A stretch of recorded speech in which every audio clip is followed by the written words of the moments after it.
বন্ধুরা, গরুর মাংসের কালা ফুল আর রেসিপি নিয়ে চলে আসছি। আগে শব্দটা শোনো। দারুণ না? শব্দই কিন্তু মনে হইতেছে রান্না অনেক মজা হবে।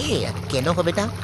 আমি রান্না করছি, মজা তো হইতেই হবে। আরে বোকা বন্ধুরা, একটু ডং করতেছি আর কি তোমাদের সাথে। এই নাচারা করে আর কি বুঝাইতেছি তোমরা যে আমি রান্নাটা করছি, তো নাচারা করছি।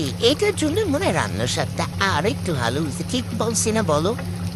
আরে আমার আম্মা দিছে পেঁয়াজ ভাজতে, দেখো আস্ত একটা পেঁয়াজ দিয়ে দিচ্ছে এটার মধ্যে, ভুলে মনে হয় অঙ্গতোষ।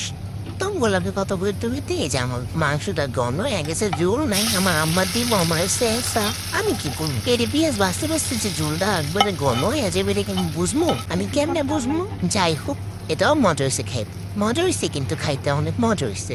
কিন্তু রানেই বুঝতেছি যে এটা মজা হয়েছে। আর এখন তো খাইয়াও ফেলছি অলরেডি, তোমার ভিডিও আপলোড দিতে দিতে মজা হয়েছে, সেই মজা হয়েছে।